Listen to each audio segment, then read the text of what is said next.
Hello and welcome everyone to the 11th webinar in Bio-Rad's webinar series on Droplet Digital PCR. My name is Carolyn Reifsnyder and I am the Global Marketing Manager at Bio-Rad's Digital Biology Center and your host for today's webinar. First, a few housekeeping notes on webinar logistics. The webinar will last approximately 1 hour. Dr. Frank Bizorn will spend about 45 minutes discussing a technical overview of Droplet Digital PCR technology and workflow, as well as performance of the ddPCR system in key applications, including copy number variation, rare mutation detection, and absolute quantification of nucleic acids with unparalleled precision. Following the presentation, we will have 15 minutes of live questions and answers with Frank. The webinar will be available on demand after our live presentation today, and you'll be able to download the slides from today's talk along with the most recent publication list, system brochure, and web links from the resource list on your screen. Throughout the webinar, feel free to use the Q&A box on the left-hand side of your screen to submit your questions directly to us. We'll get to as many of your questions as we have time for today. However, if we can't get to your questions, we'll personally follow up with you over the next few weeks. Also, if you have any technical difficulties during the webinar, please use the Q&A box to report them. Now I'd like to introduce our speaker, Frank Bizorn. Frank joined Bio-Rad in 2000 to support the quantitative PCR business as a field application specialist in the Southeast United States. In 2006, he moved into the role of International FAS for the Gene Expression Division to promote good practices in qPCR around the world. Frank is one of Bio-Rad's most experienced qPCR specialists and a renowned speaker at international conferences and congresses. Currently, he's focused on quantification and detection applications that take advantage of the high resolution and sensitivity provided by Bio-Rad's Droplet Digital PCR technology. The title of Frank's talk this morning is Precise Counting of Targeted Nucleic Acids Has Never Been Easier. Frank, over to you. Thank you, Carolyn. Thank you, everyone, for joining us in this webinar. First, I'd like to apologize for my voice. I have a cold and my voice is very raspy, so please bear with me, and I hope everything is clear. So I'd like to start off by going just over a brief overview of what digital PCR really is, because sometimes there's a little bit of confusion as to what it can and can't do and what it does and how it works. Digital PCR, put simply, is the partitioning of a PCR reaction into many, many sub-partitions and then subsequently analyzing each one. So in the example we see on the screen, we have the tube on the left, which is obviously a volume that's been exaggerated, but that would represent one single measurement of a bulk PCR reaction. In digital PCR, we take that reaction and partition it into hundreds, thousands, or sometimes tens of thousands of individual reactions and analyze them independently. Now, each one of these reactions is then, or subpartitions, is then scrutinized, and using fluorescent dye technologies or labeling technologies such as a hydrolysis probe, commonly known as a TACMAN, we can determine whether or not there was amplification of the target of interest within these little droplets once we proceed with the PCR process. Now, digital PCR is an endpoint analysis method. In other words, we amplify out our reaction and we look for the presence or absence of fluorescent droplets once our PCR is completed. Now, quantitating samples is something that may seem straightforward, but there are a couple of little nuances. So I'm going to take a little example to describe how we actually quantify a sample. So on the screen you see four sample examples, I guess. The first one where we have no targets, we have low, medium, and high abundance fluorescent events in these samples. Now, if we were to look at the first sample with no positive elements within our 143 hypothetical partitions, we would say, well, my concentration is probably 0 there. Sample 2 has about 6 positive events. Sample 3 has 34, and sample 4 has 70 positive events out of 143. Now, in theory, we would just count the number of positive events, but that would not give us a very accurate representation of what is really in our reaction at the beginning of this partitioning and analysis process. We have to take into consideration that as we increase the concentration of target molecules in our reaction, some of these target molecules will co-migrate by random into the same partition.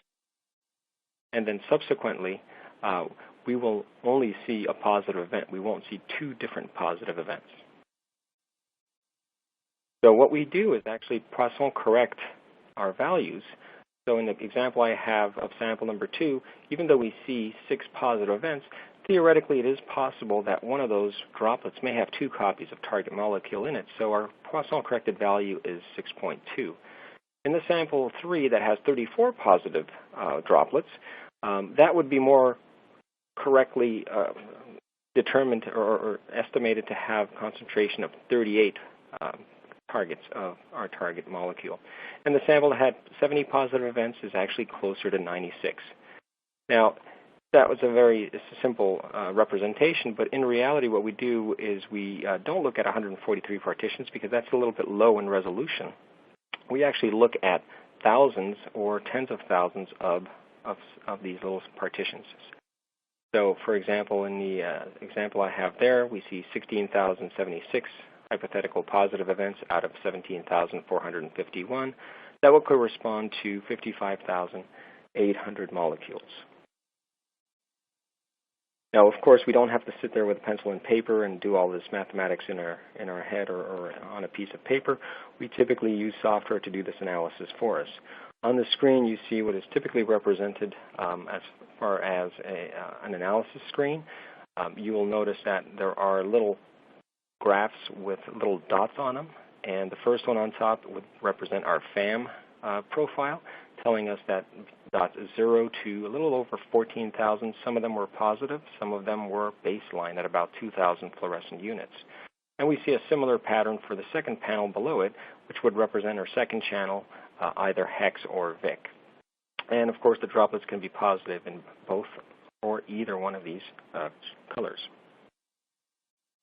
So analysis is relatively straightforward, but more importantly, what sort of results can we expect from digital PCR? Well, this is an example of data that was generated in the early days of our program, and it shows some of the nuances and some of the capabilities of this technology.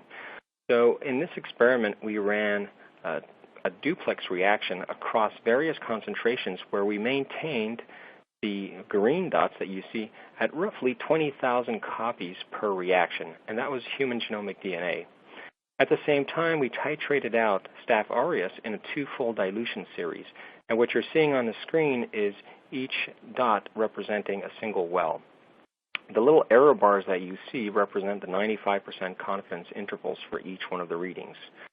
So as you can see from replicate to replicate, the results are very, very accurate. Excuse me. Now we can actually take that a step further and combine some of these data points to generate what we call a meta-well, which actually gives us even higher accuracy as far as our confidence intervals. And you can see that this is a nice 2-fold dilution series. Now in digital PCR, all concentrations are typically denominated in copies per microliter. So in the example we see here, we are at, in the case of the second sample, at 8.32, which actually represents closer to 160 copies per reaction. And at the higher end, we're at roughly 644, which of course, if we were to multiply by 20, would represent about 130,000. All, of course, in duplex with roughly 20,000 copies of the human genomic DNA in this example. Now, taking this experiment a little further, we also ran a 10% dilution series. And if we look at these individual sample wells, you can see that we have, for example, in the second well, 534 copies per microliter of Staph aureus. And of course, then the next one is 575, 659, which is very, very close to a 10% dilution series. Now, there is a little bit of waving and a little bit of variation, and that's mostly due to hand pipetting. The human being can only be so accurate. Unfortunately, we're at a point where technology is very quickly superseding us. But this goes to show the resolution capability of digital PCR. Now, anyone who's done qPCR in the past is familiar with how difficult it is to go and get accurate readings at concentrations below a half or a third. So this is really outstanding. Now, of course, there's always a question, how do we know how accurate we are? Now, digital PCR is actually an endpoint read which allows us to quantitate a sample from its own being or its own self. we are not dependent on an external reference or a standard curve, because we simply tally up the positives, tally up the negatives, and then calculate with the actual concentration. So that makes it a little bit of a challenge to say how accurate one is or how inaccurate our readings are. So we had a group, and actually there's actually quite a few groups who have repeated these types of experiments, but these metrology labs have gone ahead and tested the technology of Droplet Digital PCR. And in the case of this Australian group, they determined that the precision had an uncertainty of 1.5% over theoretical value, which is really, really outstanding. So accuracy is very high. 1.5% may sound like a lot, but if we consider that a simple pipetting step can induce an error of 5 to 10%, this is very, very small. Now, due to the fact that, again, digital PCR is a standalone assay, not requiring a reference standard curve or reference material, this allows the reproducibility of results to be much more uniform across either instruments, as we see here. In this experiment here, we tested 3 different instruments with a series of dilutions, and the results were pretty much identical. Or, as was provided by Dr. Morissette in one of his papers, different users as well as different days of experimentation of the same sample yielded within a 95% confidence intervals pretty much the same results. So user-to-user reproducibility is very high, as well as instrument-to-instrument reproducibility. And this is one of the more powerful advantages of digital PCR. Now, another advantage, of course, is the analysis mode used. Now, just to compare to qPCR, each bulk reaction provides a single amplification profile. And when we run experiments in either singleplex or duplex, we may get different results depending on the concentrations of our samples. Now, in the example I have up on the screen, we have 4 different panels. The upper left panel represents a singleplex reaction in blue, and the same reaction run in a duplex. Second panel for qPCR data on the bottom represents a lower concentration sample, also run in either singleplex or duplex with the above sample. And what we can see is in many qPCR reactions, unless a lot of optimization is done to secure a good and strong duplex reaction, we sometimes lose or we have a delay of a few CTs at the lower abundance sample due to cannibalization of reaction components by the higher abundance target, so the upper one that we see here. Now, digital PCR is not as affected by these I wouldn't say cannibalization, but by these disruptions. And here's an example why. The top right-hand panel represents a 2D representation of our droplet distribution. On the y-axis, we have the FAM fluorescence, so all the droplets that are positive for FAM have a positive FAM intensity. On the x-axis, we have the droplets that are positive for our hex target. And when there is cross-reactivity within an assay, or one tends to overtake the other, what we tend to see is a shift in our distribution pattern. In other words, we see either a leaning onto one side or a little bit of movement of these different groups that we typically call clusters up or down. Nonetheless, the fact that they are still spatially separated allows us to identify who is who and allows us to get an accurate count when we tally, again, the positives in FAM, the negatives in FAM versus the positives in hex and the negatives in hex and so forth. So we can easily calculate who is who and how much is present where. Now, another question we often get is, why 20,000 partitions? Well, in theory, the more partitions you have, the better the resolution, the better the screening capability, but the reality is there are limitations that occur for various reasons. So we determined that 10,000 partitions is actually a sweet spot where Poisson distribution uncertainty is actually at a relatively low point, yet droplet size uniformity is still very good. So in the graph that you see here, the blue area represents Poisson distribution. So as you have less and less partitions, your confidence intervals due to partitioning and sampling error tend to increase. Whereas at a certain point, that error is so small that it doesn't help to add more and more and more partitions. It's just become very insignificant. At the same time, the smaller you go, the more difficult it is to confirm that your partition uniformity is good. So, of course, that induces an error. So roughly in the area of about 10,000 partitions or so gives us some very good resolution. Now, we can increase it by going higher to 40,000, 50,000 partitions, but of course, there's only a few experiments where that would be of use. So 10,000 tends to be the sweet spot. So there are quite a few advantages to digital PCR. That's the cold kicking in. One of them, of course, is that we have a higher resolution compared to any other technology out there to be able to determine either differences between samples or straight quantitation from a sample itself. The count not being dependent on an external or reference standard curve makes this data much more uniform from experiment to experiment, user to user, or instrument to instrument. Now, the fact that the partitioning is read at the end of the reaction basically says that we'll either have a positive or a negative result. So minor inhibition due to either mispriming or to other inhibitors such as a salt or a solvent or an alcohol will sometimes decrease the amplitude of our droplet, but it would probably still come out positive. So there is a pretty strong tolerance to minor inhibitors in digital PCR that is not seen in other technologies. So as well as multiplexing being simplified compared again to qPCR or other strategies.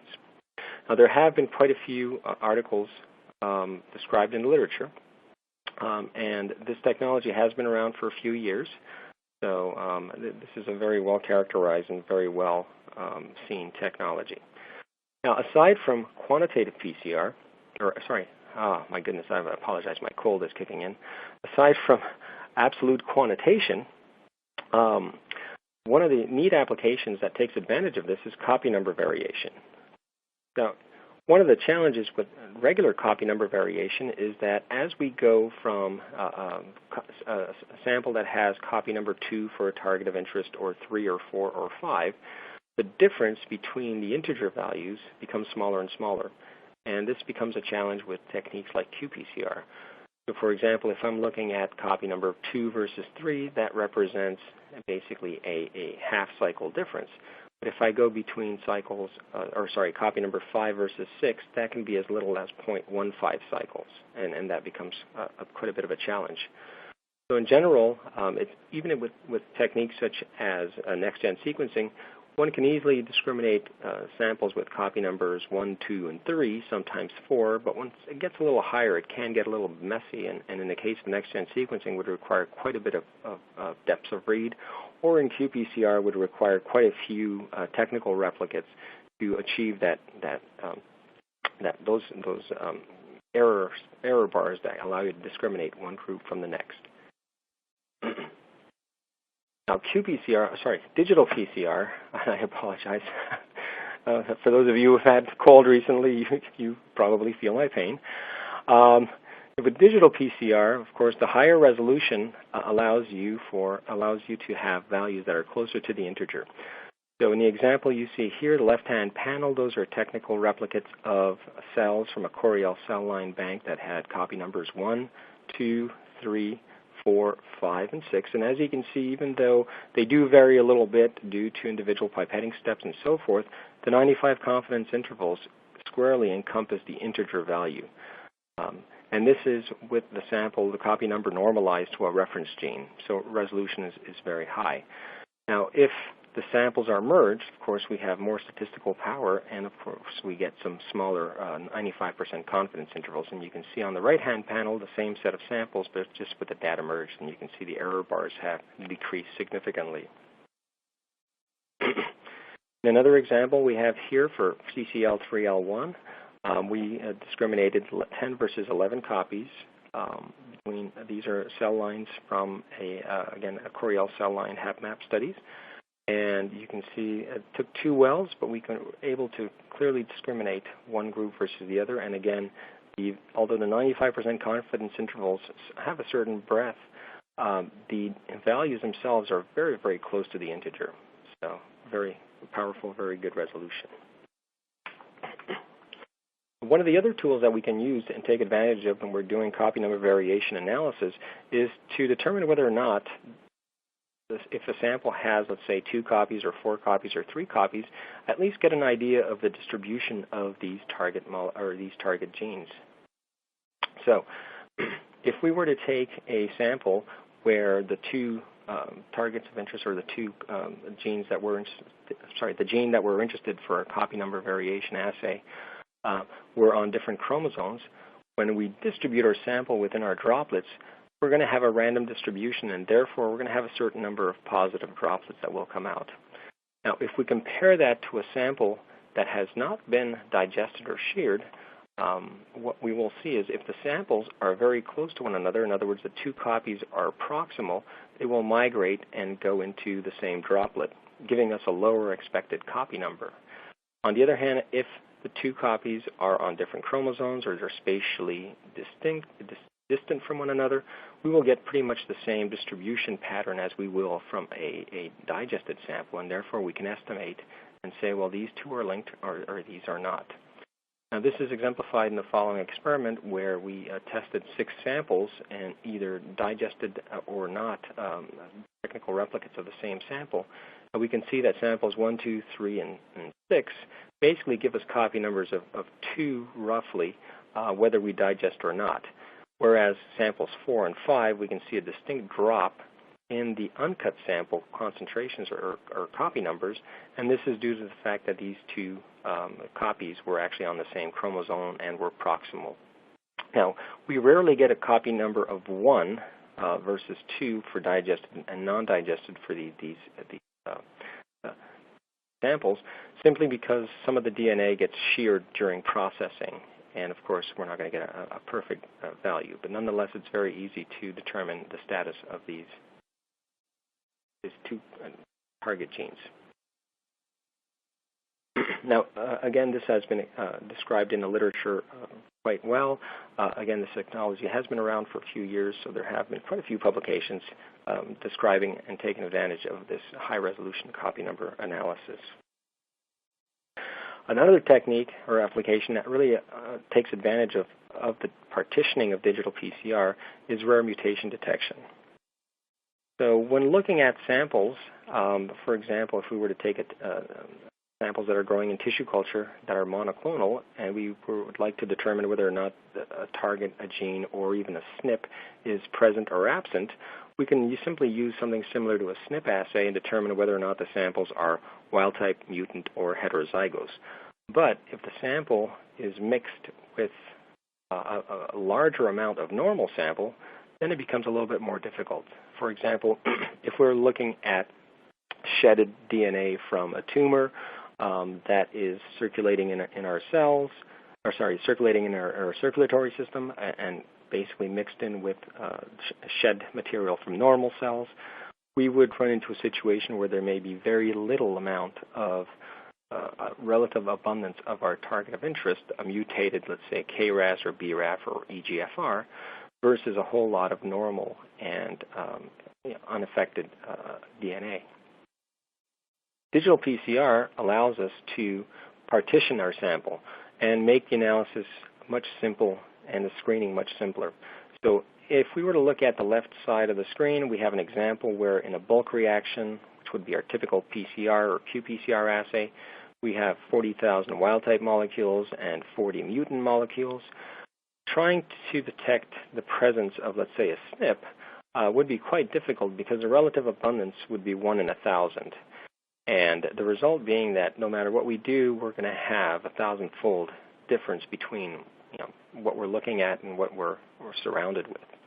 On the other hand, if we take those 20 microliters and partition them into 20,000 1 nanoliter subreactions, well, on average, we'll have 20,000 droplets that will have 2 copies of our normal gene without the mutation, whereas about 40 of them will have 2 normal and 1 copy of our mutation. Now, we're not always going to have 2 copies of our wild-type molecule per droplet. Some droplets will have 1, 2, 3, 4, 5. Some will have 0. But even at a 10-to-1 ratio, it's easy to spot the droplets that do contain the point mutation of interest. And again, we can do this using standard probe technologies such as hydrolysis probes. So as an example of that, this is KRAS G12A, where we have different samples. So our first sample on the left is a no template control. So we basically see a little set of droplets, a little cluster, where we see no amplification on the FAM, no amplification on the hex. Amplification on the FAM, which is basically the y-axis, typically represents the presence of the mutation. Amplification on the hex typically represents the wild-type target. The central panel is a wild-type only, and you can see that we have droplets that are negative and, of course, droplets that are positive for the hex signal. Excuse me. And finally, the third panel shows a sample that contains approximately 1% of mutant KRAS in 99% wild-type KRAS. And you can see, again, that this time we actually see 4 populations. We see, again, the negative droplets that are bottom left-hand side, the wild-type droplets that are green and are on the bottom right-hand side. We also see a set of droplets directly above the negatives, and those are the droplets that contain the mutant. And, of course, finally, we see a fan of orange droplets, and those represent the droplets that contain both a wild-type and a mutant molecule in them. Now, for quantitative purposes, we simply identify anything above a certain threshold as positive, and anything that's FAM positive gets counted as a 1, and we can quantitate the abundance of both wild-type and mutant. Depending on the assay, we can actually go pretty low. So again, this is the same assay in a titration where we went down to 0.01%, and we actually have gone lower. You can see the wild type is very, very low. And of course, the different assays will basically allow you to go to the different resolutions, but usually most assays allow us to go better than 1 in 1,000, sometimes 1 in 2,000, with some assays going down to the range of 1 in 100,000. So this is a very, very exciting and very interesting, especially if you're trying to find that proverbial needle in the haystack. Now, this, of course, has been described in the literature, and again, well characterized, and is currently being used by various groups doing research in different cancer studies and different screening methods. So very powerful, very popular. Now, in addition to some of these mainstream experiments, we have been experimenting a little bit with some genome editing experiments. And of course, many of you are familiar with the new tools that are available for genome editing. You've got, of course, the zinc finger nucleases, the TALENs, and of course, the CRISPRs that are becoming very, very popular. Basically, what these tools allow you to do is to very accurately digest your DNA within the cells at a very specific location. So historically, if you tried to do knockouts or you tried to knock in certain genes, it was pretty risky as to what and where those inserts or deletions would occur. With these new tools, it becomes a little bit more reliable and easier to predict and to plan things out. Now, once you've digested your DNA, if you have some donor DNA, you can actually go down this path on the left-hand side, which is basically a homologous and donor recombination or repair. Or if you don't have any donor DNA in your experiment or in your sample, you will go down the path that's called the non-homologous end joining. And depending on which path you take, you can either insert, modify certain bases, or delete and knock out or add a few random bases, which will cause insertions and deletions. Well, digital PCR actually allows you to simplify the analysis and get better results quicker for these experiments involving these CRISPRs and TALENs and zinc finger nucleases by simply allowing you to probe and detect how accurately and what percentage of your samples are being properly constructed. So in the case of a standard homologous directed repair strategy where you actually have either an area that's actually added or a few bases, you can simply use a strategy where you have a forward reverse probe and quantify for the presence or a lack thereof of the target of interest. The same is true for point mutations. You can simply do something similar to a SNP assay, and using the rare mutation abundance strategy that I previously described, go ahead and quantitate the abundance of wild type versus mutant in that sample that you just tested and created. More exciting is the ability to detect the non-homologous end joining events. In other words, how often we either insert a few random bases or delete a few bases that will knock out the gene, specifically at the point that we're interested in knocking them out.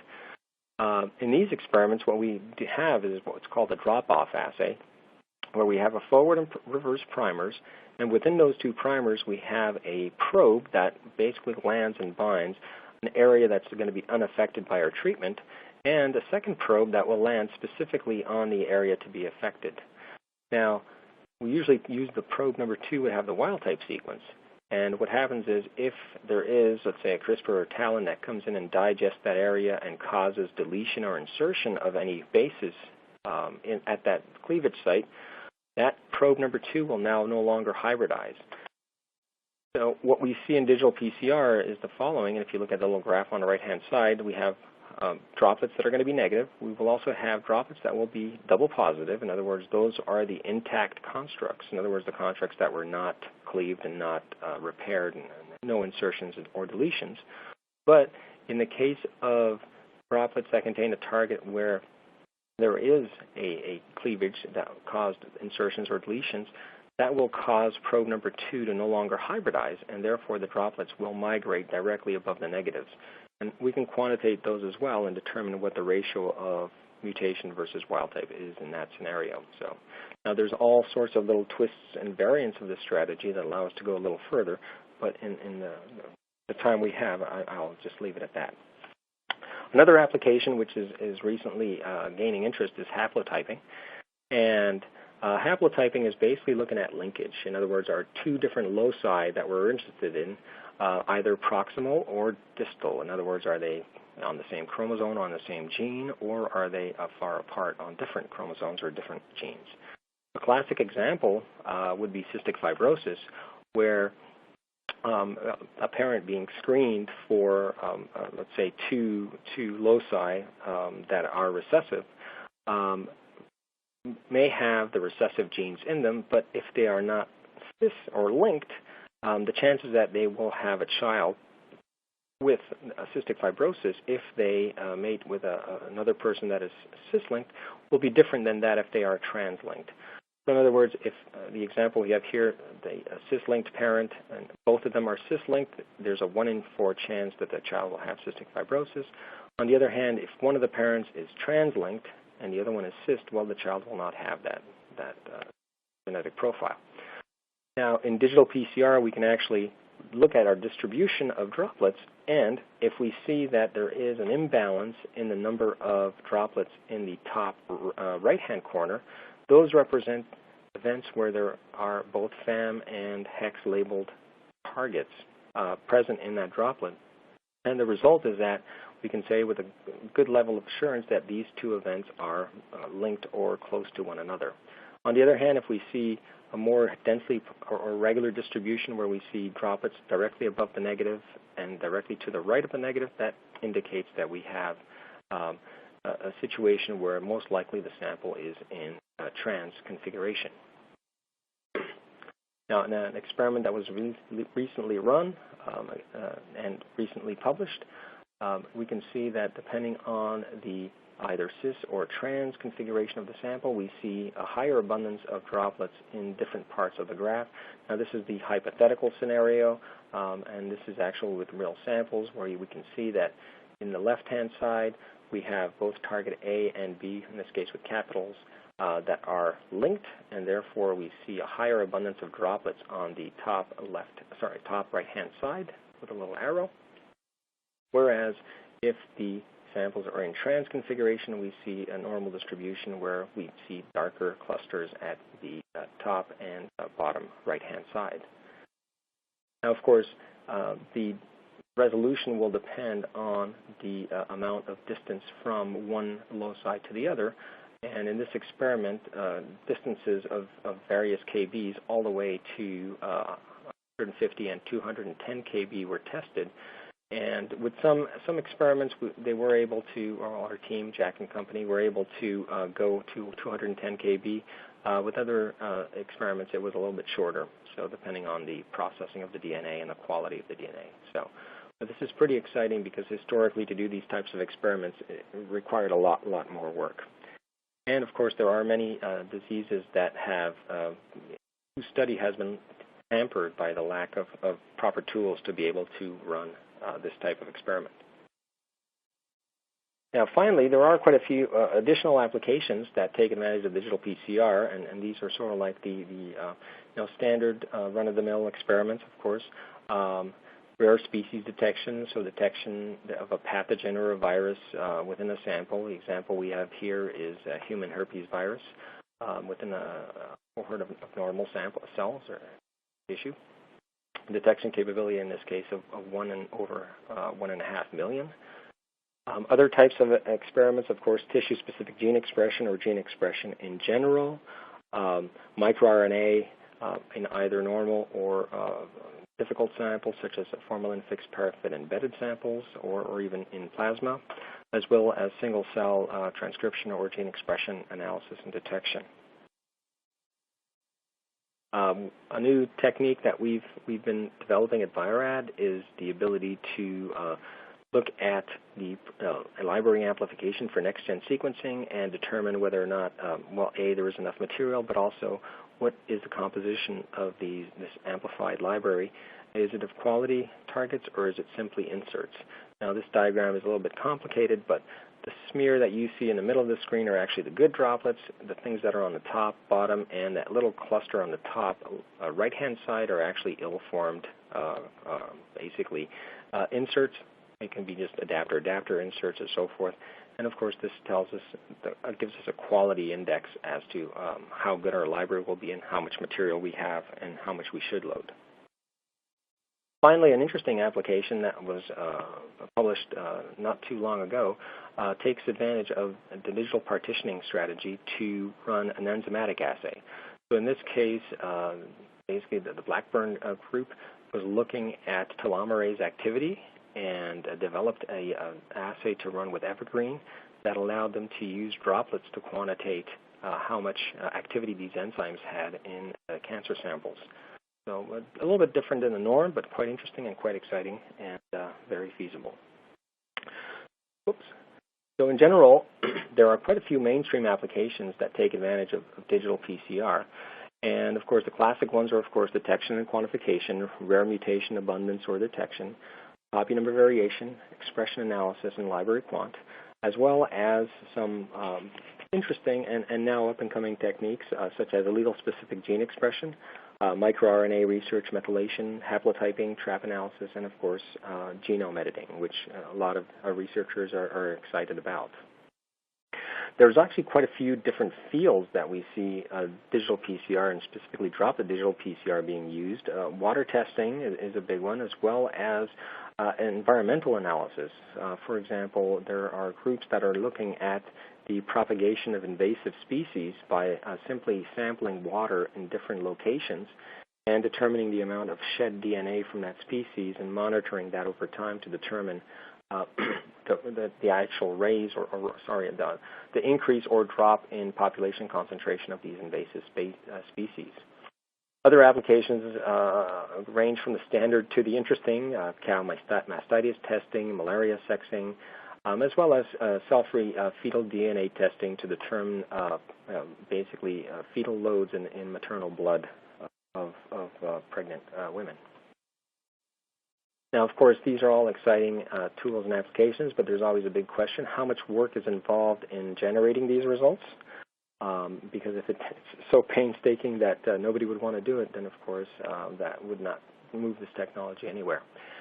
In the case of droplet digital PCR, there are 4 simple steps that need to be done to generate digital data. The first is to generate droplets. The second is to amplify the droplets in a cycler. The third is to read the droplets using a specific reader, and finally crunch out the numbers. So to generate droplets, we typically start off with what is classically used in a qPCR reaction. So we would start with some primers or dye if we're using a dye-based strategy, or some primers and probes if we're using a probe-based strategy. We would put in a ddPCR supermix as well as some DNA sample. Excuse me. We would take that reaction mix it all together, and then simply deposit it into one of our wells, the center wells of our 8-well cartridge for generating droplets. We add in some oil, and then simply take that cartridge, put it into a droplet generator. It takes about 2.5 minutes, and after that, 8 samples are basically converted into droplets. The droplet itself, little animation, can also be automated, and so we can start with either a subset or a whole 96-well worth of qPCR reaction equivalents, and then to place that into an automated droplet generator, and after about 40 minutes, a 96-well plate worth of reactions will be generated. Now, once we've basically taken those droplets and put them in a 96-well plate, we can simply put them in a standard thermal cycler and cycle the droplets like we would a PCR or a qPCR reaction. Subsequently, the droplets are read in the QX200 droplet reader, and of course the system basically has a probing needle that collects the sample and processes the sample by separating the droplets distally one at a time and analyzing each droplet for the presence or absence of fluorescent signal in both FAM, hex, /Vic channels. At the end of all of this, of course, there is software to do the crunching for you, as I mentioned earlier, and the analysis roughly takes about the same time as analyzing a qPCR experiment for a 96-well plate worth of samples, so it's not very laborious. So if we were to compare the workload to a qPCR experiment for a 96-well plate worth of samples, doing the droplet generation step manually would take an additional 40 minutes. Using an automated system such as our QX200 automated droplet generator would take less than 5 minutes, just the time it takes to load the components onto the platen of our auto DG. The total workflow and the total labor involved is approximately 5 hours from beginning to end. That includes the droplet generation stage, the amplification, and the reading, as well as the analysis time, which is roughly that of, again, qPCR. A typical workday can include the processing of easily 3, sometimes 4 plates with an overnight run. If using the auto DG, again, total additional hands-on time would be an extra 5 minutes. So, in conclusion, digital PCR is a relatively new technology. It's been around for a few years, and before that it was first described quite a while ago, but it's only in the last few years that technology and hardware and software have allowed us to really take advantage of this sub-partitioning strategy. And some of the strong advantages, of course, are the fact that we can generate absolute quantitative values independently of a reference or standard curve. The data that's generated is high resolution, and of course, importantly, the results can be generated at a reasonable cost and with minimal additional labor. There's quite a few applications that take advantage of this technology, and of course, most of it has to deal with quantitating, detecting, and analyzing nucleic acids of various types and shapes. But there are new applications coming up all the time that allow us to probe even further and get more and more interesting little bits and data of information. So on that note, these are some of the articles that were presented in this webinar, and I would like to acknowledge my colleagues at the Digital Biology Center.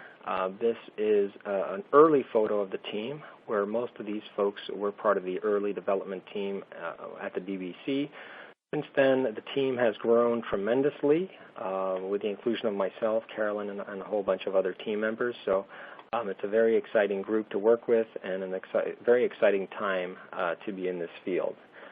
So with that, I'd like to thank you for your attention, and Carolyn, I'll pass it over to you. Thank you. Thank you, Frank. Thanks for providing us with such an exciting overview of Droplet Digital PCR technology. As a reminder to our attendees, today's webinar will be available on demand within 24 hours. You can download the slides from today's talk along with the most recent publication list, selected tech notes, and brochures from the resource list on your screen.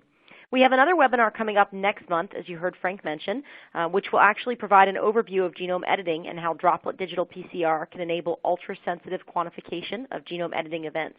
If you've registered for the series, you'll get an automatic reminder for that one coming up in May. We're now going to open up the line for questions. So Frank, our first question, can you tell us a little bit about what level of dynamic range could be expected on the Droplet Digital system? So the dynamic range usually is about practically 5 times the number of partitions that you originally generate.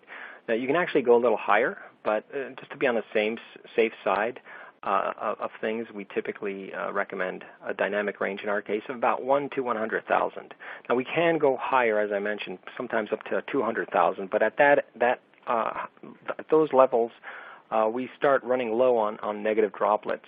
So the accuracy is not as high as we would want it. Additionally, we've discovered that many researchers use optic density as a guide to load DNA onto these reactions.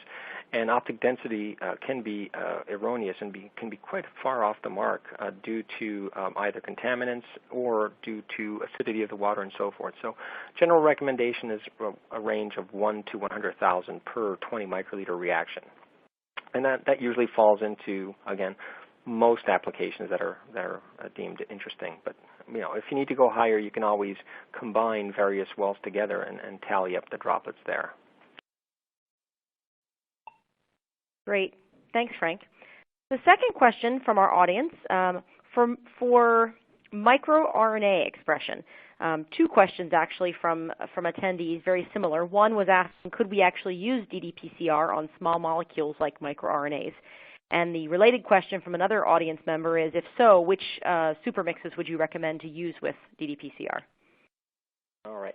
So yes, you can run microRNA expression analysis experiments with digital PCR and Droplet Digital PCR. We internally have been using our Bio-Rad reverse transcription kits that are typically used for qPCR, and those work well. Now, there are different strategies for detecting, depending on which company you go with for getting your assays for microRNA analysis. But we've found that our iScript tends to work quite well for our experiments. Yeah, that's about it. Great. Thanks, Frank. Next question from our audience. How do we determine the limit of detection and sensitivity for the digital PCR system, specifically for SNPs? Okay. So the limit of detection and sensitivity. Well, sensitivity is basically looking at how often we basically get we call out a positive, and of course, the level of detection usually is a little bit higher than that.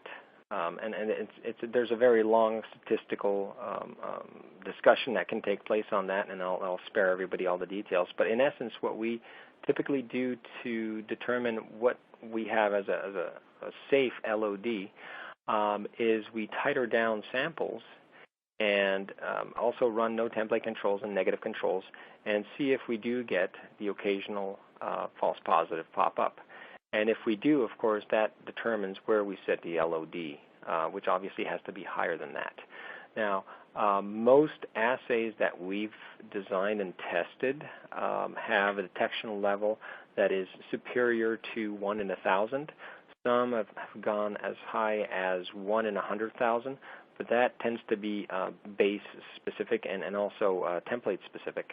The reason I say base specific is that there are biases by which the polymerases tend to make mistakes, and of course those don't happen very often. But you do have to consider that occasionally you may get a false positive when something lights up because of that, as well as the quality of the template itself and how clean it is. So those are factors that can affect that. Now, one of the things that we often neglect when we look at limit of detection, though, is the acquisition of input DNA or template. As an example, if we consider that if we wanted to take, for example, a limit of detection and say, okay, well, I want to test 100,000 molecules, For all practical purposes, I would say you probably need to test 3 times as much. That would be 300,000 molecules. And if you're using something like circulating cell-free DNA, that would be equivalent to anywhere between 10 and maybe 30 ml of blood. And, of course, that would be a lot of template to use to get that much template to be able to do these tests. So I'm sort of circling around the topic, but again, it really depends on what you're trying to do and how good your assay is. Again, most assays, as far as SNPs are concerned, easily 1 in 1,000, 1 in 2,000, 1 in 10,000, and then, of course, higher depending on the actual SNP itself. Thanks, Frank. The next question, can you actually walk us through the single-cell gene expression analysis workflow? There are a few questions here from our audience members, around, can digital PCR be used for single-cell analysis? Do you have to do cDNA prep up front? How do you lyse the cells before making droplets? Does this damage the droplets, et cetera? So you just talk to us a little bit about the single-cell gene expression workflow. All right. So we've been running some single-cell experiments, of course. And in essence, we start off by generally taking cells and putting them through, in the case of our experiments, we usually used our S3 cell sorter and individually place cells in wells. We follow that with a passive lysis strategy, and I apologize, I don't remember the vendor that we used for that kit, but basically simply a passive lysis strategy where we then subsequently take our supernatant and then either split it into 2 reactions and then probe for the targets that we're interested in, or depending if we're only looking at a handful of genes, we run everything in a single reaction.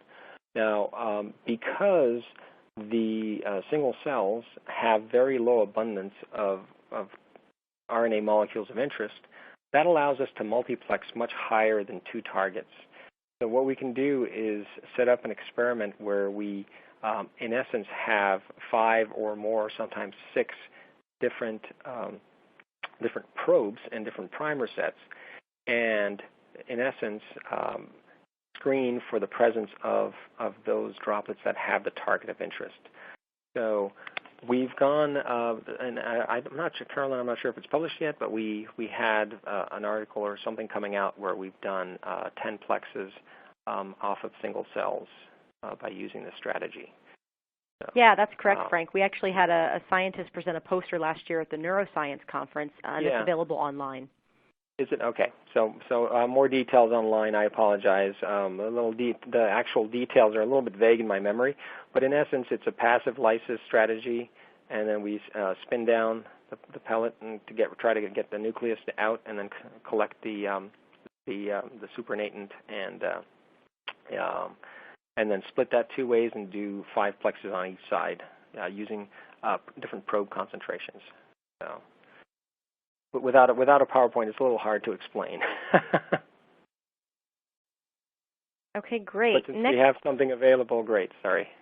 We do. Please to the attendees, check online for more information, and we can also send that out as requested as a follow-up. The next question is around recommendations for quality check of your target DNA before using Droplet Digital PCR, similar to how people might use a bioanalyzer. So, okay. So one of the things that's interesting about digital PCR, as I mentioned earlier, is that it is tolerant to minor inhibition. And, of course, not complete inhibition, but minor inhibition. So that gives us a lot of leeway as to being able to quantitate the sample accurately, whether or not it is mixed in with some annoying other junk, for all lack of a better term. Now, of course, the better the DNA, the results, the better the output. What we would recommend is try to do as good a cleanup as possible. Things like the bioanalyzer will actually tell you how much DNA you have, but they will not often tell you the quality. Even though if you use something like the RQI, that will tell you, if in the case of RNA, how good your RNA is. That's not always a perfect representation of what's actually going on in your sample, nor if you're looking at either RNA or DNA that is amplifiable. So it's not a bad thing to run the bioanalyzer or even the nanodrop to get an estimation of quantity, but those should not be the reference by which one would then analyze digital PCR results. Digital PCR results will probably be a lot more accurate than we expect them to be. So, sorry, I walked around that one, but I don't know if I answered the question correctly or to the fullest extent that the researcher was asking. Okay, and I encourage the people on the phone that have put questions in, if your question isn't answered sufficiently or you need more clarification, please be sure to post it to the Q&A box, and we can certainly follow up offline as well. I think we have time for one more. Frank, one more question from our audience. The question reads, especially with more concentrated samples, reliance on Poisson correction is critical. Do you improve quantitation, the confidence interval, if you dilute the sample?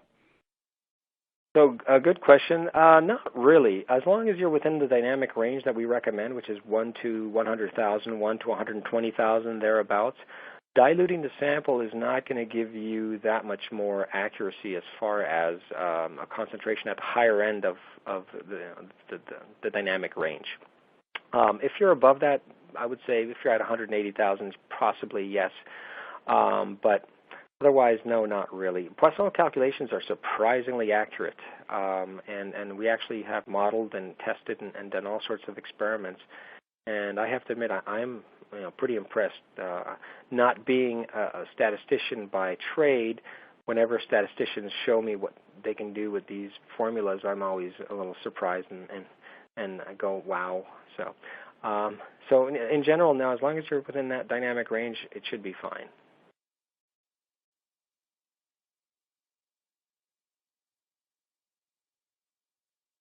Okay, I think that's everything from our audience. We've got some requests for posters and such, but that appears to be all the questions. So thank you, everyone, for attending the Bio-Rad Droplet Digital PCR webinar today. If we didn't sufficiently answer your question or you have additional information, please feel free to reach out to your Bio-Rad specialist, and they'll be able to follow up with you directly. Be sure to check out the items on the resource list on your screen. And again, as mentioned, please feel free to reach out directly to your Bio-Rad rep for additional information or visit us online at biorad.com. Until next month, have a great day. Thank you, everybody.